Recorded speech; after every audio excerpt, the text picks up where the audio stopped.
a challenge to dignity. Our goal was to link academics, activists, and agencies concerned with the health of refugees and asylum seekers in a spirit of collaboration and comparison, bringing together professionals working with different populations of forcibly displaced peoples, ethnic groups, and nations. The video you are watching will contain an individual presentation edited to stand alone. We hope you find them to be of value. So the next speaker is Dr. Theresa Bettencourt. She is the Salem Professor of Global Practice at Boston College School of Social Work. She leads a transdisciplinary team understanding the trajectories of risk and resilience in children facing multiple forms of adversity. And she has done research in Sierra Leone, Rwanda, and the US. And she's going to be presenting on family-based mental health promotion for Somali and Bhutanese refugees resettled in the US. Thank you for joining us. Wonderful to be here. Thanks for inviting me. I thought that for this particular conference, I'd just provide an update on some of the work we've been doing on family-based prevention and community-based participatory research with two communities in New England, Somali Bantu and Bhutanese. In so doing, I'd like to just tell you a little bit about our overall research program, some of its conceptual drivers, our family strengthening intervention that was co-developed with these two communities, and why we see CBPR as a really powerful stance for doing this sort of work. And then I'll give you some results from a pilot that's just been published, but also a snapshot of a hybrid implementation effectiveness trial that's currently underway and slowed down by COVID, and how we've had to pivot under COVID and doing this kind of research, and then some potential new directions for research of this nature. So as I mentioned, this is not just my work, it's the work of a huge team of collaborators in Springfield, Massachusetts with the Bhutanese Society, Chelsea, Massachusetts, with actually both communities, because that's where the project really started. And then now we've extended out to Lewiston, Maine, and you see here some blending even of the two refugee teams, which has been really fun. So we have our team at Boston College, we're hiring. So we've got some cool new projects. If people are interested, please contact me. And then our amazing implementation partners at Jewish Family Services in Springfield, Massachusetts, and Maine Immigrant and Refugee Services in Lewiston, Maine. So our research program on children in adversity is really focused on understanding factors that shape processes of risk, but also resilience, and the development of children and families that face adversity globally. And in doing this work, we're focused not just on a deficits model, but strengths and capacities. I liked the conversation yesterday about Amartya Sen capability theory and the relationship to dignity. And the idea is to help develop evidence-based interventions that close this gap between what we know about the science of early adversity, of trauma and its effects on mental health and child development, and then what's really done on the ground in very low resource settings, including those in the United States. And I'm originally from Alaska and saw many ways in which in cultural loss and a number of risk factors out there, we had very little in the way of access to high quality or evidence-based services. So it's really been a passion of mine. And so our research spans a range of settings. We've worked on the topic of children in armed conflict for many years, including a now 20-year intergenerational study of war in Sierra Leone, West Africa, and many other war-affected regions. We've also then began to move from our observational research to think about intervention models. So if you're going to learn about these leverage points for risk and also for resilient outcomes, can we do anything about them in terms of intervention models? And so we started to work on the topic of family-based prevention, first in the context of households affected by HIV and AIDS in Rwanda, and more recently in Rwanda, collaborating with the government on family home visiting interventions to promote early childhood development and prevent violence. And what's exciting about this work in New England is it's mutual learning. We took a model from Africa back to an African diaspora population here in the United States and have continued to amplify that and think about working with diverse refugee groups, not just African diaspora. And so this is funded by the National Institutes of Minority Health and Health Disparities, and I'm going to focus on that work today. So to give you some background, we know when it comes to refugee children and their mental health that traumatic events, separation, loss, all increased risk of mental health difficulties. If you look at outcomes like depression or PTSD, we see rates in refugee children much higher than the US population. And we also know that in the United States, children have really poor access to mental health services, and it's exacerbated in refugees. And this is for a range of different reasons. We talked yesterday about stigma, and there's a lot of stigma about mental health and seeking services, or people don't even know that there are such services here in the United States. They're often overwhelmed by their own migration experiences and may not recognize the needs that their children are displaying. And they're, living and attending schools in low resource settings that may have limited referral networks, underperforming schools, limited pediatric clinic access, and things that really present barriers. And then with COVID-19, there have been all sorts of additional barriers to accessing care. So a stance that we found on our team really powerful is community-based participatory research, or CBPR. I like this definition from the Kellogg Foundation. It is a collaborative approach to research that equitably involves all partners in the research process and recognizes the unique strengths that each brings. It begins with a research topic of importance to the community, has the aim of combining knowledge with action and achieving social change to improve health outcomes and eliminate health disparities. So it's a lofty goal. I can't say we always achieve it, but we're always somewhere on the CBPR spectrum, just about anywhere we work in the world. So I want to talk a little bit about the two communities where we've been collaborating. First, the Somali Bantu. So the Somali Bantu are a subset within the overall Somali population of war-affected individuals who've been displaced. The Bantu peoples were originally taken from other parts of Africa, had a history of slavery in Somalia. And then when the war broke out in the 90s, the civil war, you had massive displacement of, the Somali majority and the Somali Bantu peoples, and oftentimes into these large refugee camps in Dadaab and Kakuma in Kenya. And even within those camps, the Somali Bantu were in the more fragile, prone to violence areas that were much more insecure, had no access to Kenyan society, citizenship status, limited access to education. And so already there was fragility. And Somalis overall are the largest single group of resettled African refugees in US history. And then in 2004, under the Obama administration, you started to see the resettlement of the Somali Bantu people. And there were over 13,000 Somali Bantu resettled in 50 communities across 38 states. And in Boston, it began with just a few families, and then pretty soon it was 400. And there's been a lot of secondary migration to Maine and other places where housing is affordable, more jobs, more community sort of networks that people really value. Now, the idea of this intervention was, can we have a core intervention that can adapt and flex, because we know that the dynamics of refugee resettlement is they are ever changing. So if we highly refine things just for one cultural group, then when other new cultural groups arrive, we might not be able to accommodate. And so early on in the project, we started to think, well, if we start to co-develop this model, could we do it with another refugee community where there's some shared experience of the refugee, parent, but also a different culture, a different language. And so we got to know the Bhutanese refugees through a community gardens project in Chelsea when the project first started, and they've become our second partner in the work.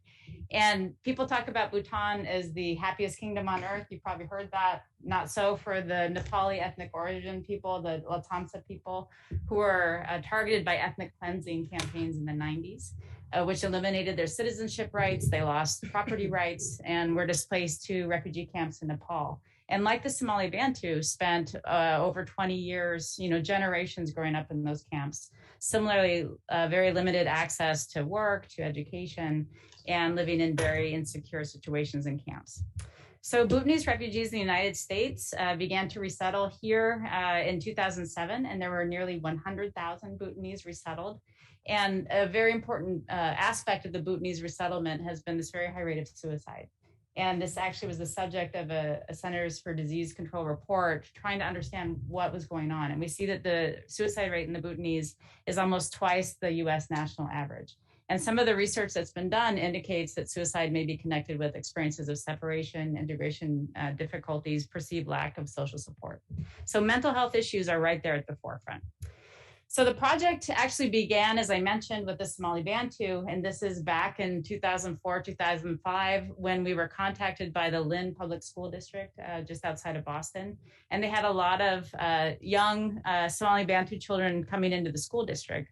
And there were complaints from the teachers. These kids are shoving and pushing, they're badly behaved. And then we have these parent-teacher nights and the parents aren't coming, these are disengaged parents.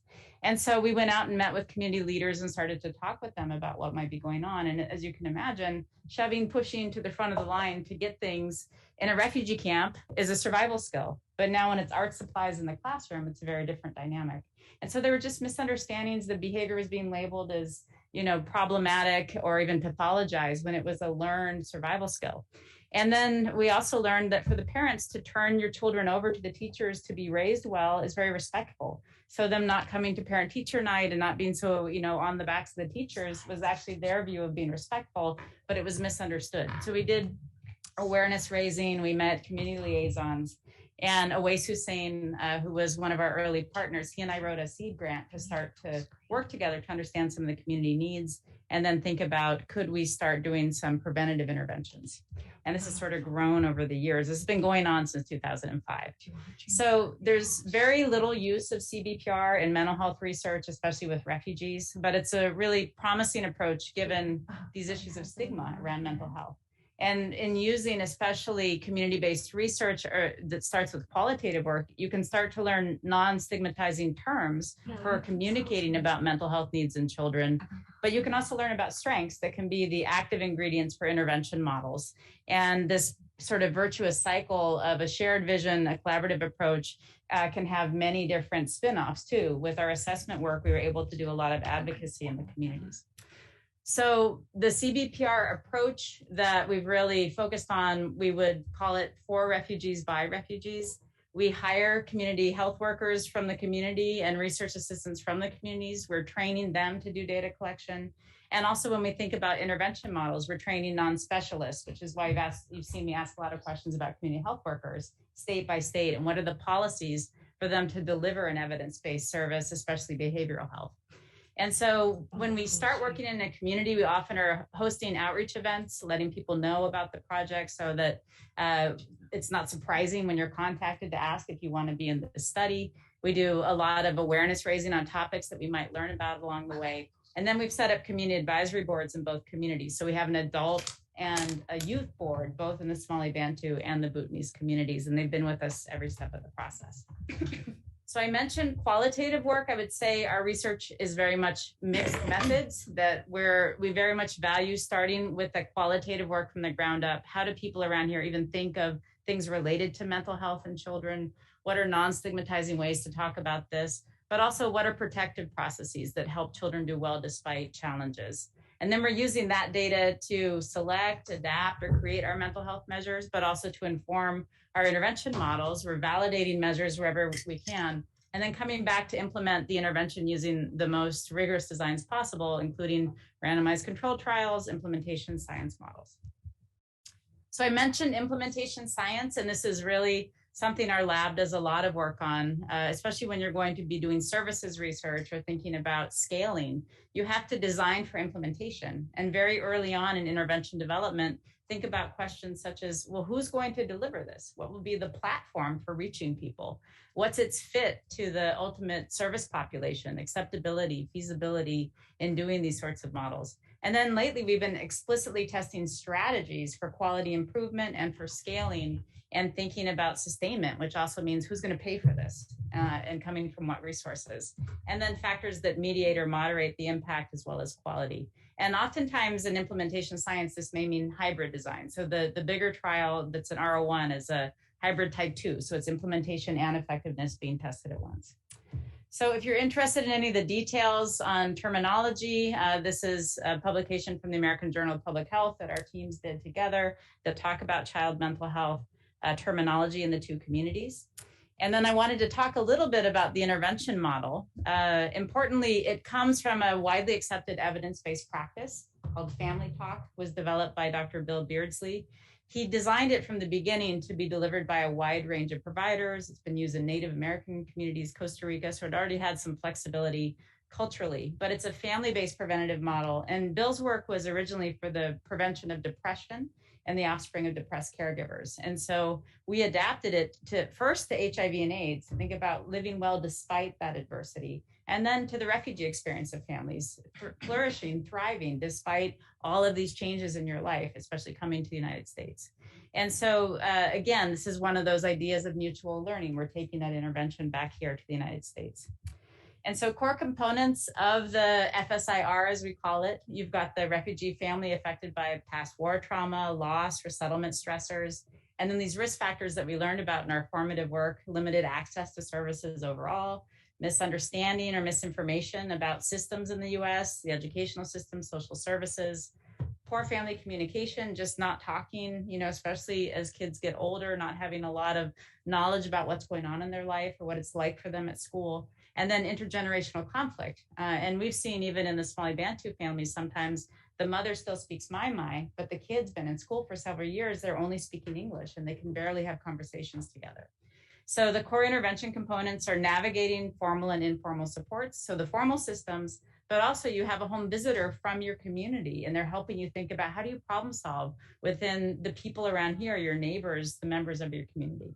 Psychoeducation about the US educational system. How do you read a report card? What's an IEP? What do they expect at parent-teacher conferences? And a big part of this, and I think this also relates to the topic of the conference on dignity, is the narrative piece of the intervention. And that's the family story. And it's meant to be a strengths narrative where we really talk about the journey the family's been on from the perspective of the parents, but also from the children. And then we move also towards a joint narrative for the family, where they hope to go in their futures. And that's really looking in a forward way together.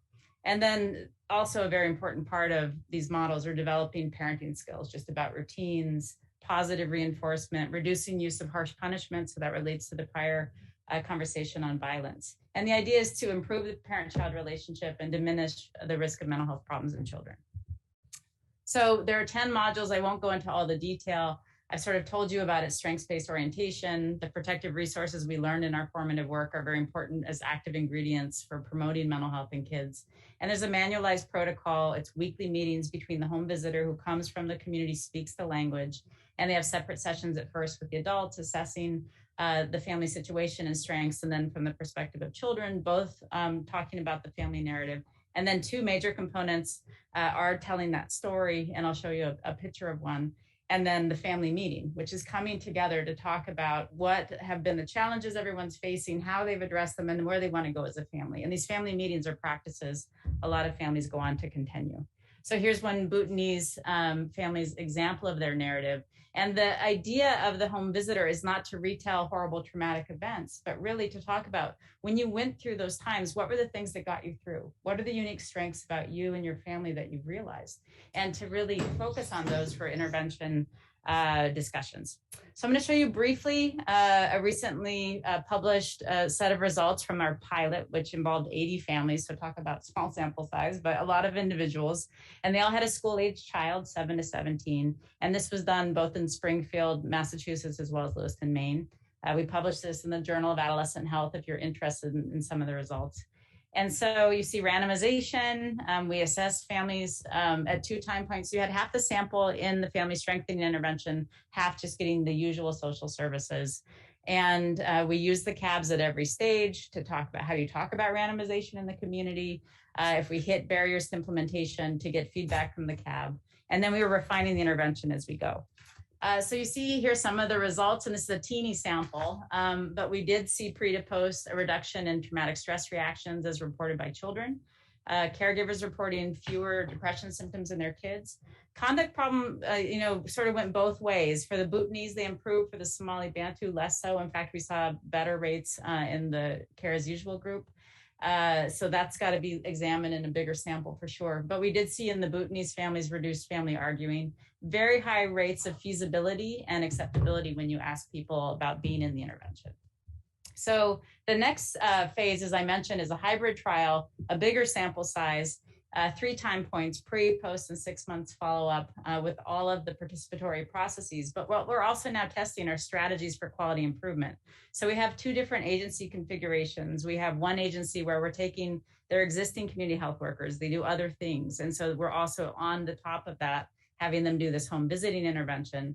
And then with the other agency in Maine, we're having staff hired just dedicated to the intervention. You can learn things about how does that go for supervision and quality improvement.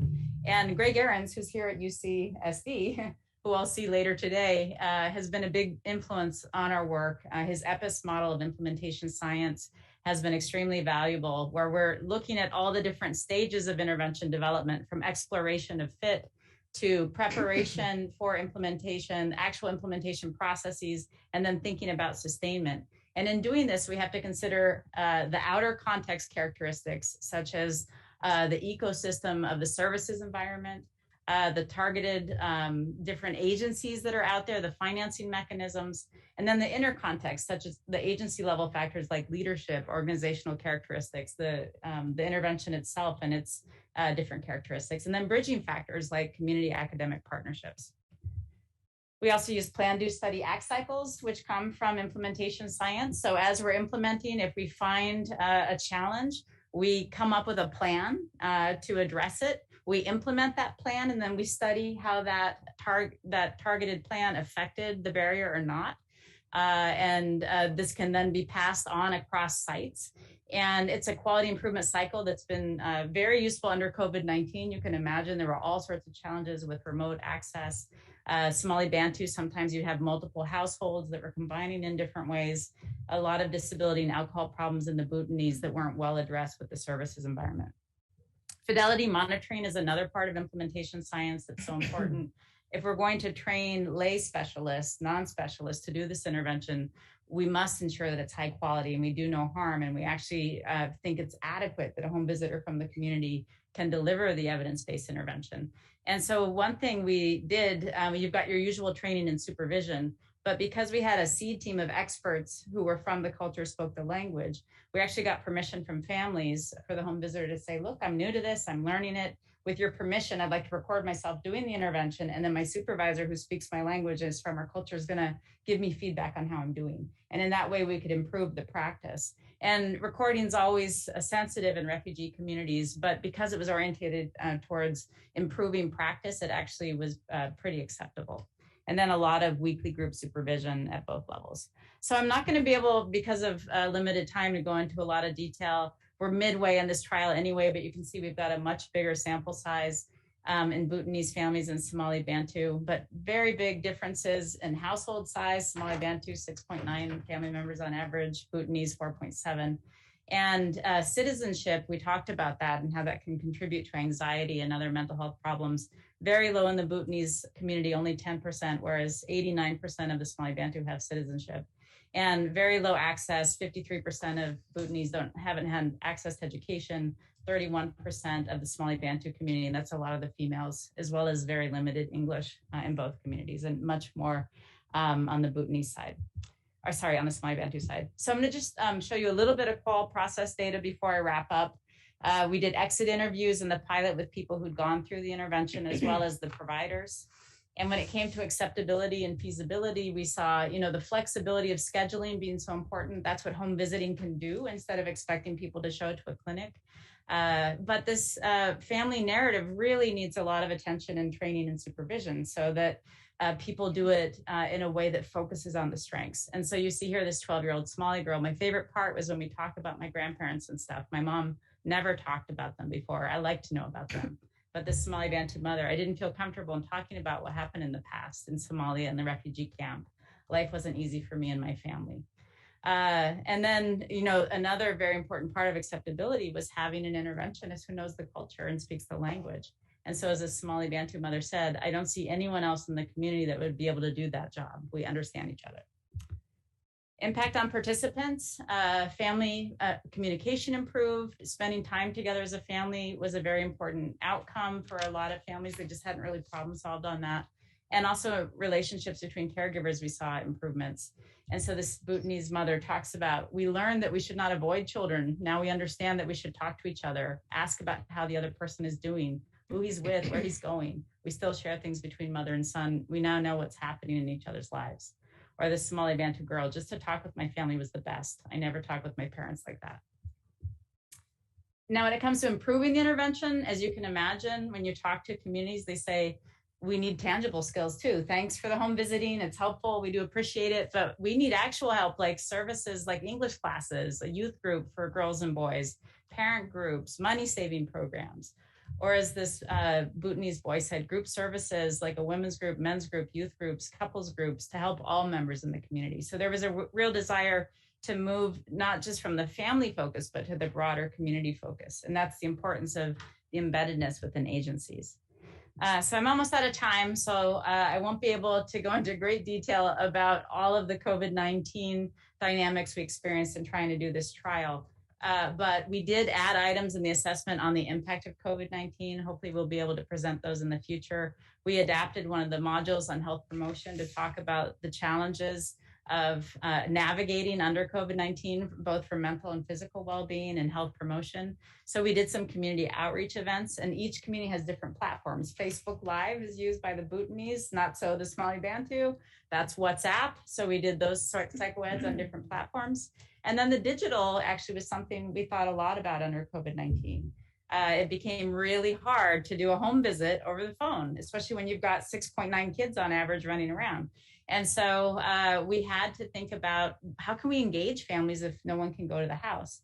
And so we had already had some funding from Boston College working with computer science and the Vice Provost for Design and Innovation to develop digital tools for the home visitor. So the app is digital. And the idea is if you want to be nimble and change to new cultures, like the Iraqi and the Congolese, if you have a digital app for the manual, you can change that material quite rapidly. So then we started working on a family-facing app. So a tablet could be at the household, they could gather around if the home visitor couldn't be there. And that's underway. It's a co-design process that we've been working on. But I would like to say that there are also new opportunities to think about nimbleness because we have real exciting and important and perilous moments in U.S. refugee history underway right now. We have to think about doing well, especially with the Afghan resettlement. And so we've been in discussion with the Office of Refugee Resettlement. Could it ever be possible to think about prevention, family-based prevention? But that's lay workers who are already out here, California being one of the big sites where that could be possible. So watch this space. I don't know if we'll be able to go there, but that's really some of our hope. So in conclusion, I hope I've been able to convince you that CBPR is a powerful approach to work with refugee communities to promote dignity, hope, and good science, and that family-based prevention really deserves much more attention when we talk about mental health of kids and families.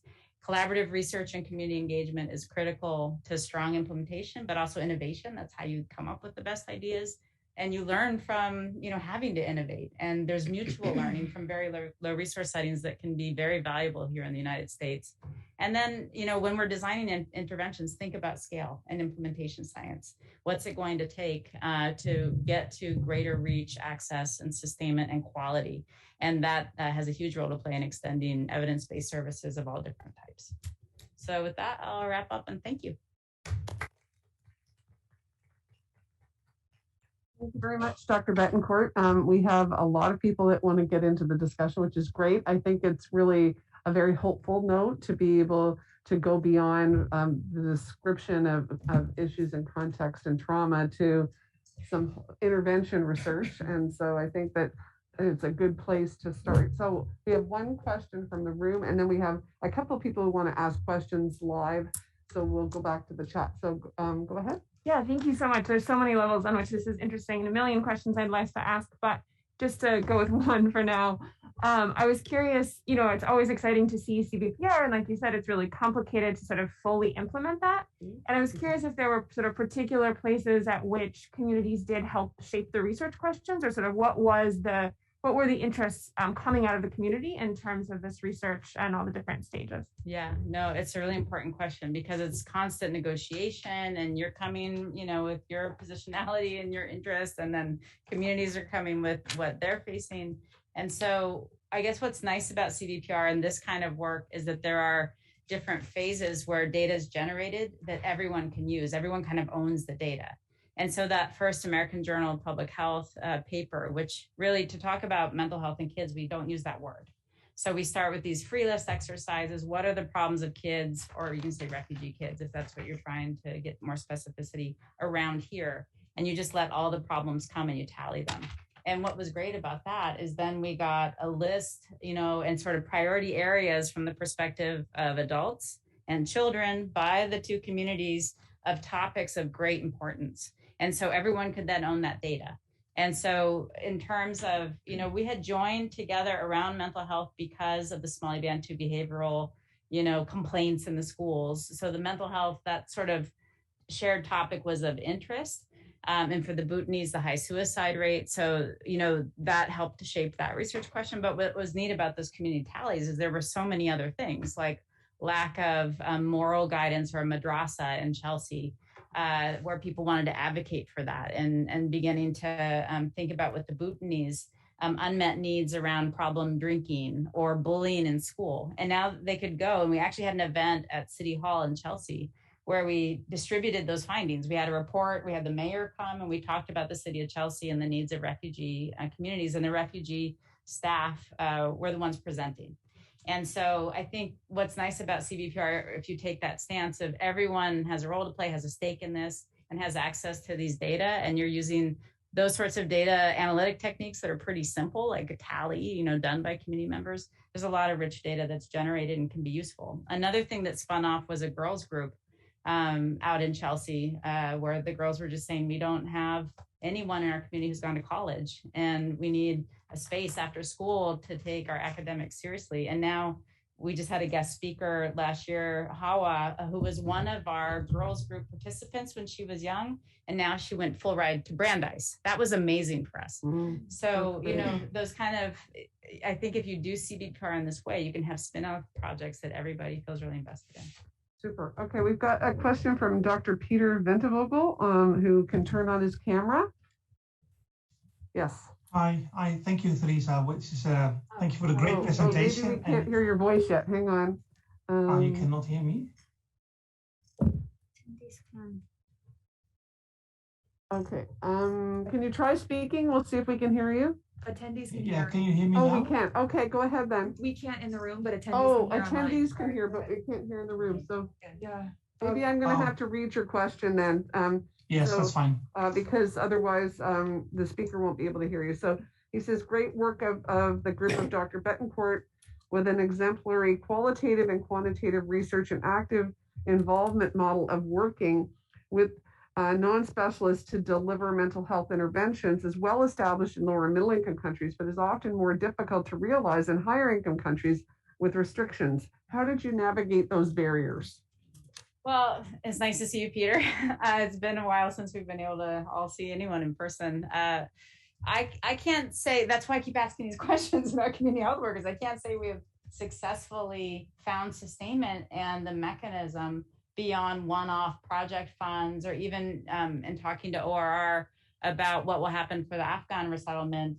There's likely to be a bolus of money around mental health, but then will it be a billable service under state Medicaid expansion once that bolus is over? Mm-hmm. And, a lot of our conversations are about how can we be more creative here, use this emergency as a window of opportunity for innovation to really take prevention seriously. We don't need to do a lot of assessment to know that these families are highly traumatized, and the kids have had acute trauma and the parents have had acute trauma. So it would seem to me there's justification already for evidence-based prevention work. Yeah. So I think it's such an important question for all of us to be thinking about. I can't say that we've entirely overcome it, but we're in there fighting the good fight. Got it. I know Dr. Seth Hanna wants to ask a question live. Are we going to have the same problem? We'll be able to hear him? Can you hear me? Let's try. Dr. Hanna, can you turn? Hi there. Hi. Can you try speaking? Yeah, I'm talking now. Can you hear me? Oh, no, we can't hear you anyway. Okay, here, I'm sorry about that. Could you put your question in the chat, and we'll go to the next question, and we'll come back to you, and then we have Dr. Shortosh. So Dr. Waters has asked a question in the chat. I'm going to read it. He says, I can see interesting links to the refugee well school studies in Europe. Can you say a little bit more about consulting with communities, members, and stakeholders in interpreting the results and pointing to future horizons for the program? Yeah, no, and I really was excited to see Dr. Waters' presentation yesterday because I saw the implementation elements of it and found that really exciting. I would say the way to do consultation with stakeholders is constant engagement from the very beginning and then circling back so that you have a ready audience for your findings. That's easier in some places than not. And then sometimes I think for us with the refugee communities, if we go as partners together to big stakeholders like, Medicaid, state level Medicaid leaders or school leaders, it's more powerful. So I would say engage early, engage constantly, iterate and circle back, and build coalitions. And I would say, in some of our work, we're doing this with much more success in certain places like Rwanda, where we're actually scaling up now to 10,000 households, that family home visiting intervention for early childhood and violence prevention. I think in Rwanda, what's nice about our implementation science is we are actually explicitly testing a multi-level strategy for buy-in called the Play Collaborative.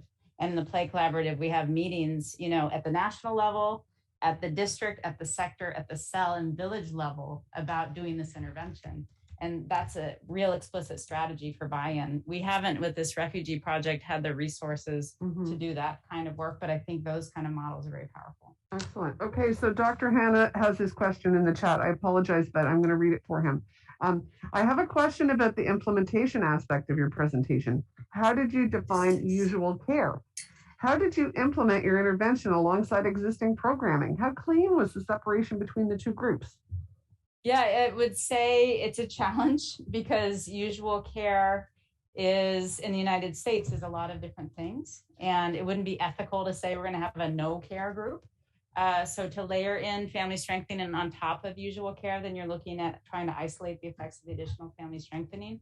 But because the home visitor is a navigator and helping people explicitly navigate formal and informal services, you're creating messiness because the home visitor will actually identify depression or PTSD in someone in the family and make that referral and make sure that they get to appointments. So I think this allows for greater sort of generalization. It's not a tightly controlled, laboratory experiment. We're in the real world, and that's the nature of implementation science research. Mm-hmm.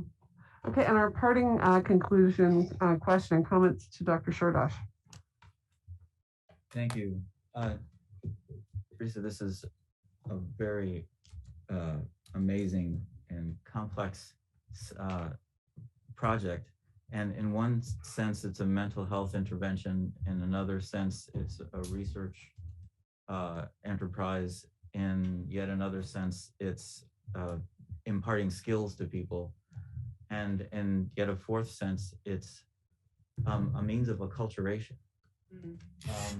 And I'm wondering to what extent you think of these multiple things as happening all together, and in particular, to what extent are you cognizant of the acculturation aspect of it? And to what extent are the people in the Bhutanese and Somali Bantu communities cognizant that it's an acculturation, it's a means of acculturation or access to ways to become American? So are you cognizant of, we are making people American as one of the things we're doing this, and are the people who you're working with cognizant of, oh, look at all this stuff, this is a good way for me to become an American, to take advantage of these? Yeah, I wouldn't say that's an explicit orientation. Sometimes, and I think Morgan did a good job in raising some criticisms of acculturation as a concept, this idea that the dominant thing is to be American and we want to move towards it. And if then you become more American, you're more successful or resilient. I think, I'm not sure if that would gel with how our communities think about success or identity or meaning making. I think, I've had these conversations with Arthur Kleinman, actually, who said, as a construct, acculturation is dead. It's highly problematic. And so I think there's tensions there in the field. I would say that the orientation we take is we want people to flourish, and we want them to make meaning, and we want them to be successful. And, successful in the United States, I don't think we're defining it as being more American, but, getting, through school and doing well and going on to college, that to us, I guess you could define that as acculturation, but I think we also see it as flourishing rather than putting the American sort of lens on this. And I think, we do the same model in Rwanda, and in Rwanda, it's about living well despite the adversity of extreme poverty, or living well despite the adversity of HIV and AIDS in your household. So I would frame it more. I don't think any of us really talk about being American or acculturation as the frame. It's more about flourishing and helping unleash people's potential to do, to achieve the best things they can as a family and as kids. And are the refugees thinking about it that way too? I mean, are they adopting the flourishing framework for it? That Or are word, they? but yeah, I would say, yeah, definitely it's not a conversation about being more American. In fact, like doing well means not losing your culture. And I couldn't show you all the rich data, but for these parents, they're really stressed that their kids would lose their identity and culture by being here in the United States. So they want a way to honor that and maintain it and own it. And some of the nice quotes that I had to cut are about for the kids saying, I want to learn the Nepali language. You know, when you do those bigger things, I want a place where we can learn our traditional dances. And we would see that as flourishing, you know, hanging on to your culture as you also carve a new identity in the US.